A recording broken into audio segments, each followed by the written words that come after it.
Hi everyone, chemical bonding पढ़ रहे थे हम लोग। इसमें ऑक्टेट रूल और लेविस डॉट स्ट्रक्चर को देख रहे थे।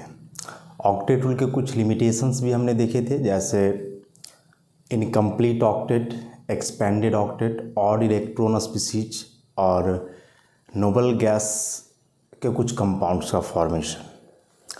आज इसमें हम लोग कुछ स्पेशल मॉलिक्यूल्स का लेविस स्ट्रक्चर समझेंगे, जैसे CO कार्बन मोनोऑक्साइड।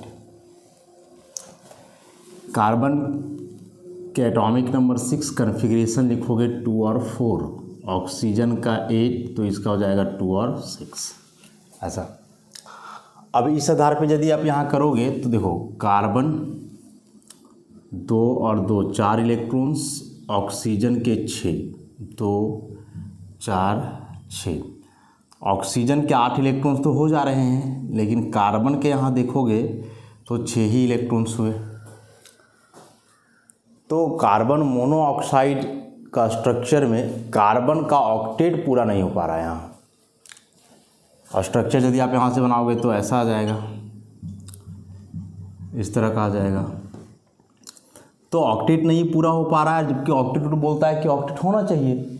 तो उस हिसाब से यदि ऐसा बॉन्डिंग हुआ तब तो कार्बन मोनोऑक्साइड जो है बहुत ज़्यादा अनस्टेबल हो जाएगा।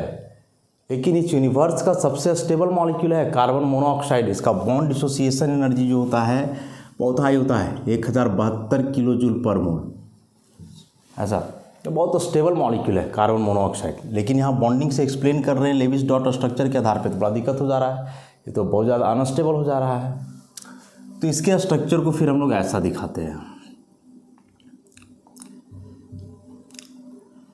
ऑक्सीजन ऐसा।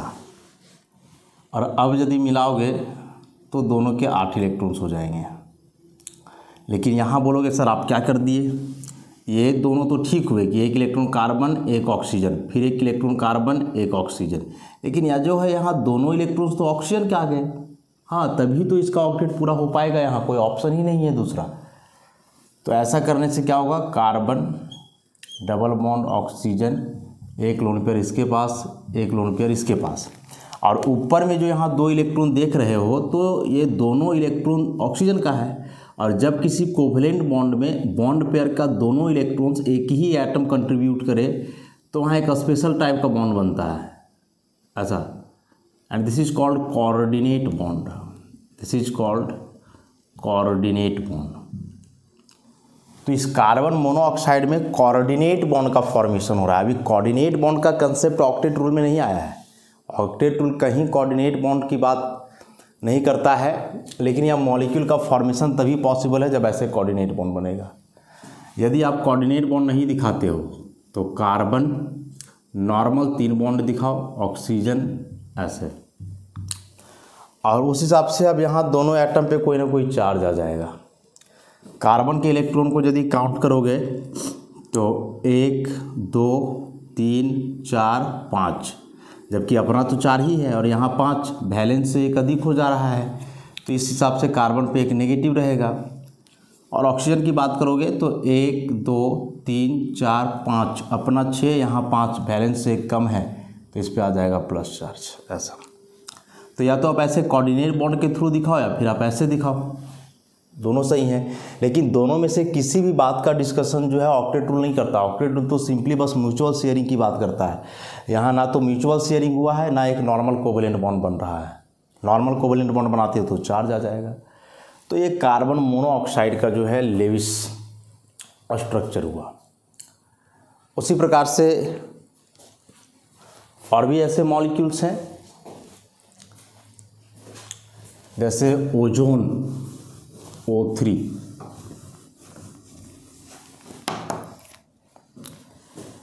O3 ऐसा। O3 मॉलिक्यूल की बात करो यदि, तो तीनों ऑक्सीजन एटम्स हैं, 2 और 6। तो यदि आप इसका दिखाओगे तो ऑक्सीजन 3 ऑक्सीजन आप दिखा दो ऐसा, 6 इलेक्ट्रॉन्स वैलेंस में, इसके भी 6 इलेक्ट्रॉन्स वैलेंस में, इसका भी 6, तो 2 इधर दिया तो 2 देगा, इधर भी 2 देगा और 2 बचेगा इसका। और अब मिलाओगे तो इस ऑक्सीजन का ऑक्टेट, इसका भी ऑक्टेट, लेकिन इस ऑक्सीजन का तो बड़ा गंदा हाल हो गया। 4 4 8 2 10 इलेक्ट्रॉन हो गए। ग्रेटर देन 8 सुपर ऑक्टेट, लेकिन ऑक्सीजन सेकेंड पीरियड का एलिमेंट है। सुपर ऑक्टेट तो यह कभी एग्जिबिट कर ही नहीं सकता है, वैलेंस में इसके 8 से अधिक इलेक्ट्रॉन्स नहीं हो सकते हैं। कैसे बनेगा फिर? तब तो यह गलत हो जा रहा है। ऐसा ऑक्टेट रूल के हिसाब से यदि हम लोग चल रहे हैं तब फिर गलत स्ट्रक्चर है, ऐसा बनेगा ही नहीं। तो अब सही स्ट्रक्चर है इसका किसका कैसे बनेगा? तो देखो सही स्ट्रक्चर किस प्रकार से बनता है। ऑक्सीजन ऑक्सीजन ऑक्सीजन, ये 2 4 6। अब इसके भी 6 इलेक्ट्रॉन्स हैं, 2 4 6, और बाकी के इसके 6 इलेक्ट्रॉन्स। अब देखोगे इसका 8, इसका भी 8 और इसका भी 8, सबके वैलेंस में 8 ही इलेक्ट्रॉन हुए। लेकिन हाँ, फिर से यहाँ जो हुआ है या बॉन्ड का दोनों इलेक्ट्रॉन केवल एक एटम कंट्रीब्यूट किया है, दूसरा नहीं दिया है। मतलब यहाँ भी कोऑर्डिनेट बॉन्ड का कंसेप्ट आना है। इसका स्ट्रक्चर यदि आप बनाओगे ऐसा, तो इधर नॉर्मल डबल कोवलेंट बॉन्ड है ऐसा, और यहाँ बन जाएगा ऐसे coordinate bond. Oxygen 3 lone pair हो जाएंगे ऐसा। या फिर यदि आप इस कोऑर्डिनेट बॉन्ड को नहीं दिखाते हो तो फिर चार्ज को दिखाना होगा। कोऑर्डिनेट बॉन्ड यदि आप यहाँ से हटाते हो तो चार्ज दिखाना होगा। Oxygen double bond, oxygen single bond, oxygen ऐसा, माइनस प्लस, एक इलेक्ट्रॉन पेयर बचा हुआ रहेगा और ऐसा। इस ऑक्सीजन का वैलेंस में 6 इलेक्ट्रॉन्स होते हैं, यहाँ भी 6 है। 1 2 3 4 5 6। इसका देखो 1 2 3 4 5, अपना 6 लेकिन यहाँ 5, एक कम है इसलिए प्लस। इसका देख लो 1 2 3 4 5 6, और एक इधर एक 7, अपना 6 लेकिन यहाँ 7, एक अतिरिक्त तो माइनस। तो यहाँ से हम लोग एक बात और सीख रहे हैं कि यदि किसी एटम का इलेक्ट्रॉन किसी मॉलिक्यूल में उतना ही है जितना कि उसके वैलेंस इलेक्ट्रॉन है, तो एटम पे कोई चार्ज नहीं होगा। लेकिन यदि उस एटम का इलेक्ट्रॉन उसके वैलेंस से कम है तो जितना कम रहेगा उतना प्लस, और यदि वैलेंस से ज़्यादा है तो जितना ज़्यादा होगा उतना माइनस चार्ज होगा। तो ये ओजोन का हुआ। उसी प्रकार से नाइट्रस ऑक्साइड N2O, एक तो अभी तक के कंसेप्ट के हिसाब से N2O में सेंट्रल एटम होना चाहिए ऑक्सीजन। बताए थे हम कि जो सिंगल एटम होता है वही रहता है सेंट्रल एटम। और यदि आप यहाँ ऑक्सीजन को सेंट्रल एटम लेकर के चलते हो, ऑक्सीजन को सेंट्रल एटम लेकर के चलते हो और 2 नाइट्रोजन को अगल बगल रखोगे तो बड़ा दिक्कत हो जाना है। दिक्कत क्या होगा कि नाइट्रोजन का तो वैलेंस में 5 इलेक्ट्रॉन है, एटॉमिक नंबर 7, तो 2 और 5, ऑक्सीजन का 8, तो 2 और 6। अब इसके 5 इलेक्ट्रॉन्स को आप कैसे दिखाओगे? यदि ऐसे दिखाते हो 2 और 3, तो 3 तो एक साथ दिखाओगे नहीं, एक इलेक्ट्रॉन बचेगा। ऐसे इसका भी 2, फिर ऐसा, तो ऑक्सीजन का हो जाएगा कुछ ऐसा। तो बहुत ज़्यादा समस्या हो जा रहा है। यहाँ से समस्या क्या हो जा रहा है, इसका 7 हो रहा है, इसका 10 हो जा रहा है, ऊपर से ही ऑड इलेक्ट्रॉन बच जा रहे हैं ऐसे। तो कई खामियां हैं इस लेवी-स्ट्रॉस स्ट्रक्चर में। तो ऑक्सीजन को आप सेंटर में नहीं रख सकते हो। इन शॉर्ट कहना यही है कि ऑक्सीजन को आप सेंटर में नहीं रख सकते हो। तो इसका एक्चुअल ऐसा होता है, नाइट्रोजन नाइट्रोजन ऑक्सीजन। नाइट्रोजन का वैलेंस में 5 है, तो 2 हम लोग ऐसे दिखाते हैं ऐसा, 2 इलेक्ट्रॉन बचा और ये 1 2 3। वैसे इस नाइट्रोजन की बात करें तो इसका भी वही कहानी है, तो 1 2 3 और बाकी का 2 इधर, और इसका जैसे था 6 वो रहेगा। देखो ऑक्टेट, इसका भी ऑक्टेट और यहाँ भी ऑक्टेट, 8 इलेक्ट्रॉन सबके हुए। अब इसका स्ट्रक्चर बनाओगे तो नाइट्रोजन, ट्रिपल बॉन्ड नाइट्रोजन, और यहाँ से बनना है कोऑर्डिनेट बॉन्ड, और ये ऑक्सीजन ऐसा। तो यहाँ भी कोऑर्डिनेट बॉन्ड का कंसेप्ट आ रहा है, या इस कोऑर्डिनेट बॉन्ड को अपना दिखाओ, एक नॉर्मल कोवेलेंट बॉन्ड दिखाओ ऐसा, तो यहाँ माइनस प्लस और ऐसे हो जाएगा इस तरह से। तो ये जो 3 मॉलिक्यूल कार्बन मोनोऑक्साइड, ओजोन और नाइट्रस ऑक्साइड, इन तीनों का लेविस स्ट्रक्चर से एक नया कंसेप्ट और कंक्लूजन यहाँ पे आता है, और वह कंसेप्ट क्या है? कोऑर्डिनेट बॉन्ड का फॉर्मेशन। और कोऑर्डिनेट बॉन्ड का कंसेप्ट ऑक्टेट रूल में कहीं आया नहीं है, क्योंकि कोऑर्डिनेट बॉन्ड एक नॉर्मल कोवेलेंट बॉन्ड तो है नहीं। एक नॉर्मल कोवेलेंट बॉन्ड जो है इलेक्ट्रॉनों का म्यूचुअल शेयरिंग से बनता है। यहाँ इलेक्ट्रॉन का शेयरिंग भले हो रहा है, म्यूचुअल कहाँ हो रहा है? म्यूचुअल मतलब दोनों एटम मिल करके बराबर इलेक्ट्रॉन लगाएंगे, लेकिन यहाँ तो बॉन्ड पेयर का पूरा इलेक्ट्रॉन एक ही एटम लगा रहा है, दूसरा तो अनकंट्रीब्यूटेड है थ्रू इट्स इलेक्ट्रॉन। तो इस केस में एक नॉर्मल कोऑर्डिनेट कोवेलेंट बॉन्ड नहीं है, एक स्पेशल टाइप का कोवेलेंट बॉन्ड है, जिसमें बॉन्ड पेयर का दोनों इलेक्ट्रॉन एक ही एटम कंट्रीब्यूट करता है, और इसको हम लोग बोलते हैं कोऑर्डिनेट बॉन्ड। लेकिन कोऑर्डिनेट बॉन्ड का कंसेप्ट इस ऑक्टेट रूल में कहीं से भी नहीं आया है। यही कोऑर्डिनेट बॉन्ड के आधार पे ही जो है पीछे जो हमने एक्सपेंडेड ऑक्टेट वगैरह पढ़ा, उस एक्सपेंडेड ऑक्टेट को बैलेंस करने के लिए जो है, उस एक्सपेंडेड ऑक्टेट को बैलेंस करने के लिए यह कोऑर्डिनेट बॉन्ड का काम किया गया है। जैसे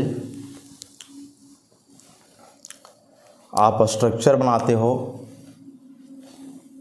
POCl3 की सपोज, तो फास्फोरस क्या होना है? एटॉमिक नंबर 15 285, ऑक्सीजन का 8 2 6, क्लोरीन का 17 2 8 और 7, बीच में फास्फोरस होगा, एक ऑक्सीजन और 3 क्लोरीन है। क्लोरीन के 7 इलेक्ट्रॉन्स हैं, साथ साथ दिखा दो सबका ऐसा, ऑक्सीजन का 6। अब फास्फोरस एक इधर देगा, एक इधर, एक इधर, और 2 बचेगा यहाँ ऐसा, ठीक। अब यहाँ से यदि आप करते हो तो क्लोरीन का 8, प्रत्येक क्लोरीन का 8, ऑक्सीजन का भी 8। लेकिन यदि यहाँ से आप फास्फोरस की बात करते हो ऐसा, तो 2 और 4 6, 2 8 2 10 इलेक्ट्रॉन्स हो जाते हैं, सुपर ऑक्टेट हो जाता है। हालांकि फास्फोरस सुपर ऑक्टेट एग्जिबिट कर सकता है, लेकिन 10 ना हो, इसको 8 ही दिखाने के लिए लोग यहाँ कोऑर्डिनेट बॉन्ड दिखाएंगे। क्या करते हैं इसमें कि P इधर सब तरफ ठीक है, क्लोरीन क्लोरीन क्लोरीन ऐसा, ऑक्सीजन, और ऐसे 1 2 3 और ये 2 5। और अब यदि यहाँ तुम देखोगे तो फास्फोरस का 8 ही होता है, बाकी के तो 8 पहले से ही हो रहे थे, बाकी में तो कोई दिक्कत ही नहीं था, लेकिन अब यहाँ फास्फोरस का भी 8 ही हुआ। और इस बेसिस पे यदि इसका स्ट्रक्चर आप बनाओगे तो फास्फोरस ऊपर बढ़ जाना है, कोऑर्डिनेट बॉन्ड हो ऐसा, और बाकी सब तरफ सिंगल बॉन्ड Cl। तो इस कोऑर्डिनेट बॉन्ड के आधार पे जो है सबको ऑक्टेट एग्जिबिट करवाने की कोशिश की जा रही है, लेकिन यह कोऑर्डिनेट बॉन्ड का कंसेप्ट तो आता ही नहीं ना ऑक्टेट रूल में।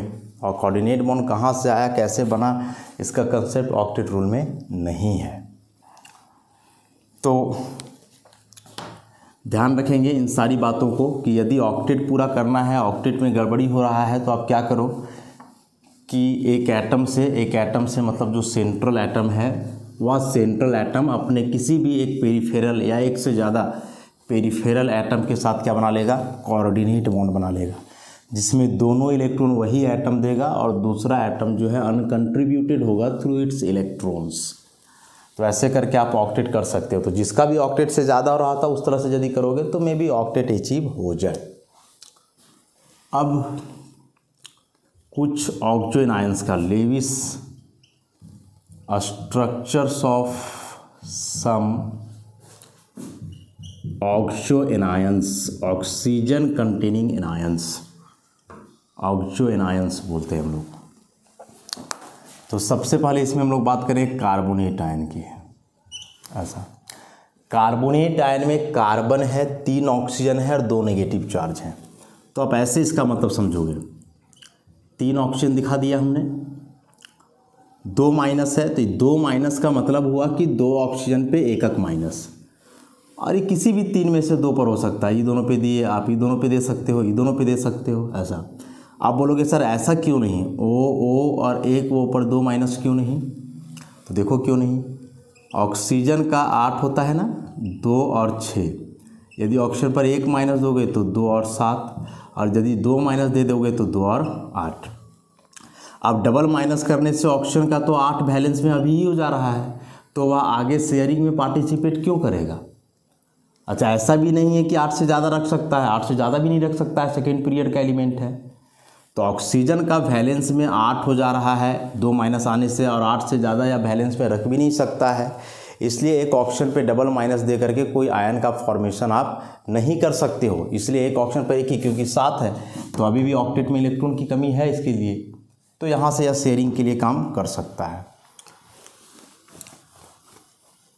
अब कार्बन का 6 तो 2 4, ऑक्सीजन का 8 2 6, O माइनस है तो 2 7। अब दिखा दो, कार्बन एक ऑक्सीजन है बिना चार्ज का और बाकी 2 है एकक माइनस चार्ज का, ऐसा। अब यह जो ऑक्सीजन है 6 इलेक्ट्रॉन है तो 2 4 6, माइनस वाला का 7 है तो 2 4 6 7, इसका भी 7। बचा कार्बन, तो ये ऑक्सीजन 2 दे रहा है तो ये भी 2 देगा, 1 1। अब मिला दो, ऐसा। कार्बन के 8, तो यहाँ से oxygen double bond carbon, single bond oxygen, यहाँ भी single bond oxygen, minus minus, ऐसा। This is carbonate ion. वैसे ही आप नाइट्रेट की बात करो, ऐसा, तो नाइट्रेट आयन का स्ट्रक्चर यदि आप बनाते हो तो यहाँ 3 ऑक्सीजन है और 1 माइनस है, किसी एक पे माइनस दे दो।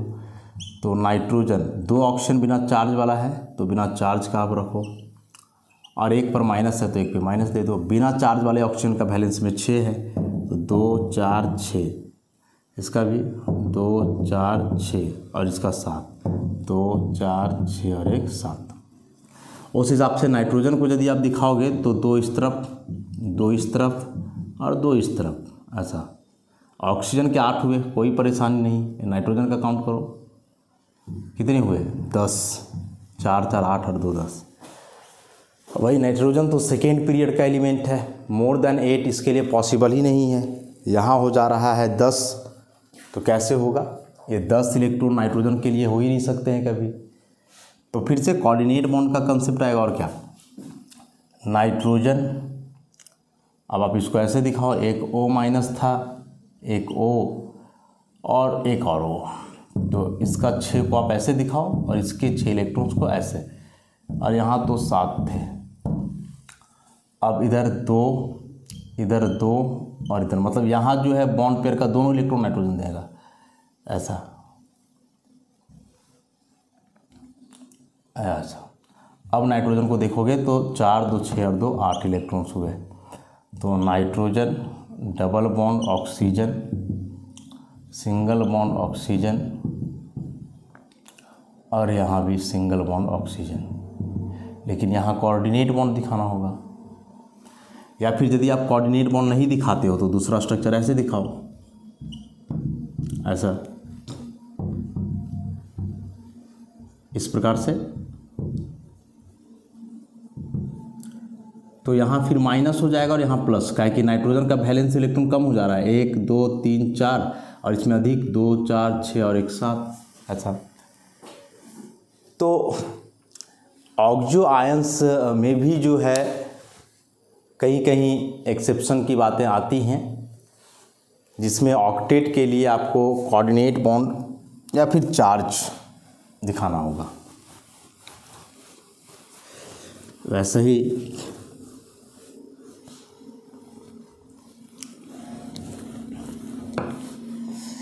मान लो स्ट्रक्चर बनाना हो, sulphate ion SO4 double minus, 4 oxygen 2 minus, मतलब 2 पर एकक माइनस, ऐसे। सल्फर ऑक्सीजन एक ही ग्रुप के एलिमेंट हैं, तो सल्फ़र का एटॉमिक नंबर 16 है 286,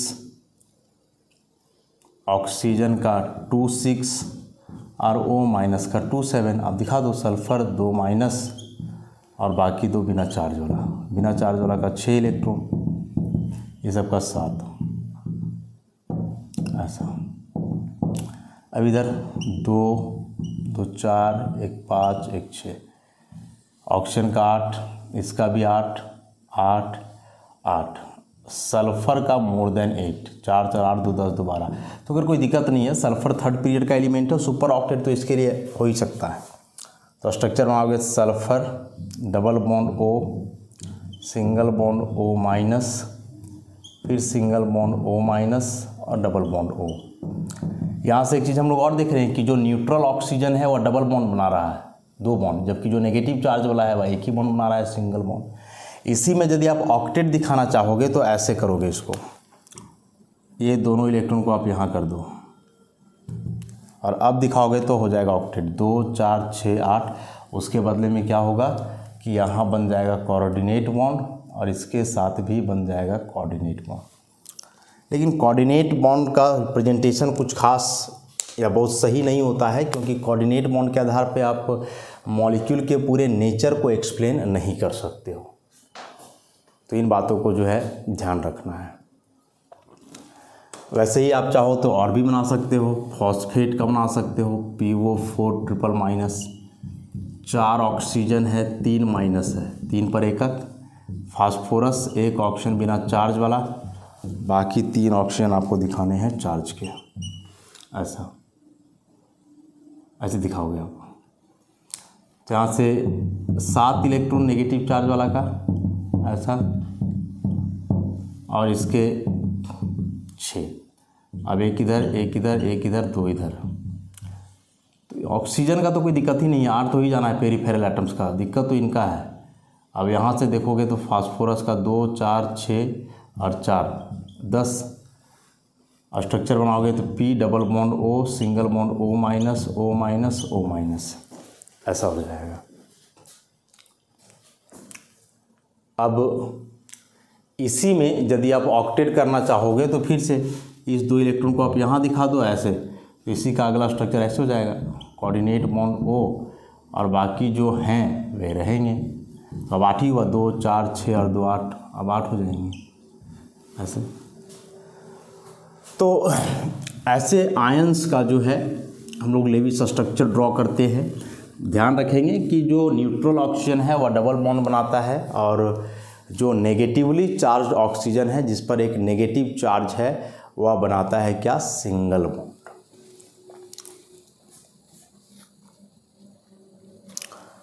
उसी प्रकार से कुछ एसिड का, जैसे मान लो आपको बनाना है H2SO3 का स्ट्रक्चर, तो क्या करोगे इसके लिए, पहले हाइड्रोजन को हटाओगे, तो हाइड्रोजन को हटाओगे तो बचेगा SO3, और जितना हाइड्रोजन हटेगा मतलब उतना H+ के रूप में हटता है, तो बगल वाले पे उतना माइनस हो जाएगा, SO3 डबल माइनस।